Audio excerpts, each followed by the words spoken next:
जिस खिलाड़ी का टेस्ट क्रिकेट का औसत 65 से ऊपर का रहा हो और जिसका स्ट्राइक रेट टी20 में 165 का रहा हो स्ट्राइक रेट, और जिसने अभी पर्थ टेस्ट में भारत को जिताया हो, दूसरी पारी में 161 रन की पारी खेलकर, मेलबर्न में दोनों पारियों में 80 प्लस रन बनाकर बॉर्डर गावस्कर ट्रॉफी में सबसे अधिक रन जिसके नाम रहे हों, वो खिलाड़ी आज अपनी जाती जिंदगी में इतना दुखी हो गया हो, इतना परेशान हो गया हो, तो उसे क्या कहेंगे आप? जी हाँ, उसे कहेंगे यशस्वी जायसवाल।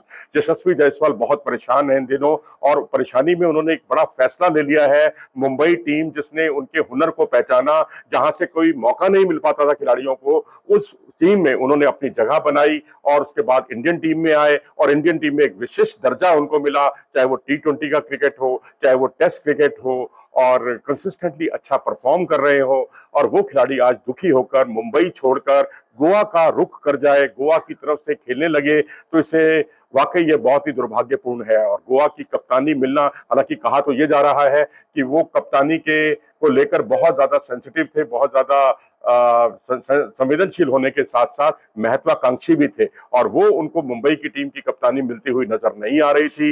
एज ग्रुप क्रिकेट भी उन्होंने मुंबई से ही खेला, लेकिन वहां अजिंक्य रहाणे के साथ उनके जो रिश्ते थे उसमें काफी खटास आ गई थी, बहुत कड़वाहट आ गई थी। उसमें बड़ी वजह अगर आप देखें तो साउथ जोन के खिलाफ एक मैच चल रहा था, जो जिसमें साउथ जोन के खिलाड़ी रवि तेजा जो है उनको ये बहुत स्लेज कर रहे थे, और उस पर अजिंक्य रहाणे ने उन्हें उठाकर मैदान से बाहर कर दिया।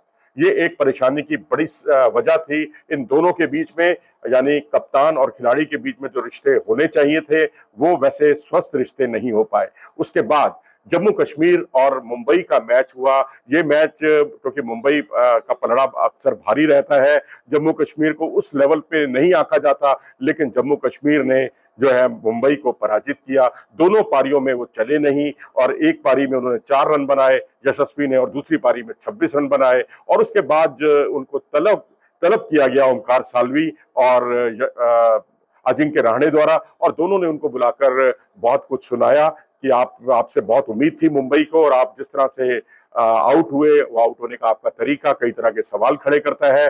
तो इस बात से वो बहुत बुरी तरह से परेशान हो गए थे। इतना ही नहीं, परेशानी की जो है और भी कई बड़ी वजह थी, लेकिन उससे पहले खबरें तो यहां तक भी आई हैं कि अजिंक्य रहाणे का किट बैग रखा हुआ था, यशस्वी गए और उन्होंने उस किट बैग पर ठोकर मार दी। ये उन्होंने अपना गुस्सा निकाला था अजिंक्य रहाणे के बैग पर। चलिए जी, अजिंक्य रहाणे के सामने तो कुछ चलेगी नहीं। होता है ना कि घरों में भी होता है अक्सर कि आप कोई बच्चा जो है अपने पिता से, अपने पापा से पिटता है, पापा पर तो बस चलता नहीं, पड़ोस के किसी बच्चे को पीटाता है वो। ये कुछ कुछ वैसी स्थिति हो गई। इतना ही नहीं, इसके अलावा 2-3 घटनाएं कुछ अंतर्राष्ट्रीय स्तर पर ऐसी हुई जिससे वो बहुत फ्रस्ट्रेट हो गए थे। अब आप टी20 वर्ल्ड कप देखिए जिसमें भारत चैंपियन बना, उसमें वो भारतीय टीम के सदस्य थे, परफॉर्मेंस भी उनका बहुत अच्छा था, लेकिन वहां पर विराट कोहली ने ओपन करने का फैसला किया कि वो पारी की शुरुआत करेंगे रोहित शर्मा के साथ। उससे नतीजा क्या हुआ कि उनको ना तो ओपन करने का मौका मिला यशस्वी को, और ना ही उन्हें खेलने का मौका मिला। प्लेइंग 11 पूरे टूर्नामेंट में नहीं मिल पाई। इससे वो बुरी तरह से हताश हो गए, निराश हो गए। इसी तरह से चैंपियंस ट्रॉफी में उन्हें भारतीय दल में शामिल किया गया उनके शानदार प्रदर्शन को देखते हुए, और टीम का ऐलान भी कर दिया गया। और उसके बाद 1 महीने के अंदर अंदर टीम में, क्योंकि बदलाव किए जा सकते हैं, संभावित बदलाव, उसको ध्यान में रखते हुए जो है एक और बदलाव किया गया। यानी बदलाव ये था कि यशस्वी की जगह पर वरुण चक्रवर्ती को टीम में शामिल कर लिया गया, और यशस्वी टीम में होते हुए भी टीम से बाहर हो गए। तो ये एक दूसरे उनके फ्रस्ट्रेशन की बड़ी वजह थी। और तीसरे उनके फ्रस्ट्रेशन की बड़ी वजह आईपीएल में राजस्थान रॉयल्स की टीम है जहां से वो खेलते हैं।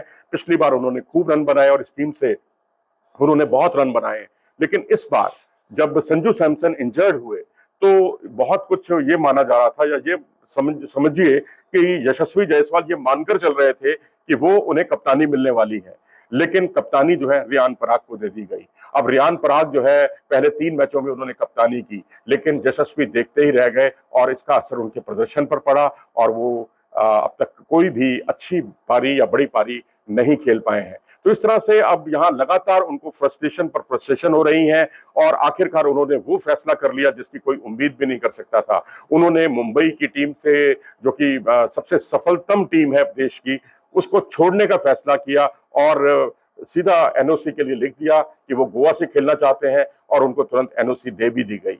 खबरें तो ये यहाँ तक थी कि सूर्य कुमार यादव भी वहां से खेलना चाहते हैं, लेकिन मुंबई क्रिकेट एसोसिएशन के सेक्रेटरी ने बहुत ही क्लियर कर दिया कि सूर्य कुमार यादव कहीं नहीं जा रहे, वो यहीं से ही खेलेंगे, मुंबई से खेलेंगे। लेकिन इन्हें पलायन करना पड़ा, इस टीम से छोड़ना पड़ा और वहां वो कप्तानी करते हुए नजर आएंगे। क्या कप्तानी ही इसका एकमात्र कारण है कि उनको कप्तानी नहीं मिली, या ये जो फ्रस्ट्रेशन की जो 3 घटनाएं हमने आपको बताई वो इसके पीछे हैं? क्योंकि जब भारत का ऑस्ट्रेलिया दौरा था, एक बार इनको बस भी इनकी छूट गई थी और बस लेकर जो है टीम रवाना हो गई थी, इनको फिर अलग से वाहन से आना पड़ा था। कुछ अनुशासनहीनता की भी कुछ घटनाएं हैं जो एक तरह से कई तरह के सवाल भी खड़े करती हैं। तो अब मैं समझता हूं कि मुंबई की कप्तानी मिलना या तो खैर बड़ी बात है ही, लेकिन मुंबई की टीम में जगह बनाना, प्लेइंग 11 में खेलना, वही अपने आप में बहुत बड़ी बात है। अब देखिए, मैं यहाँ उदाहरण देता हूँ, दो बड़े उदाहरण देता हूँ। सुनील गावस्कर जो शताब्दी के महानतम खिलाड़ियों में से एक है, सचिन तेंदुलकर जिन्हें क्रिकेट का भगवान कहा जाता है, इनके बच्चे जो हैं, इनके जो बेटे हैं, साहबजादे हैं, वो भी मुंबई टीम से नहीं खेल पाए, मुंबई की रणजी टीम से उनको प्लेइंग 11 नहीं मिल पाई, ना अर्जुन तेंदुलकर को और ना ही रोहन गावस्कर को।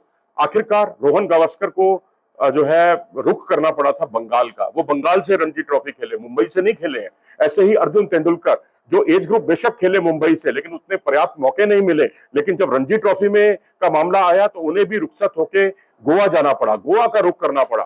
तो अब मुंबई की में प्लेइंग 11 को लेकर तो इन्हें कोई खतरा था नहीं।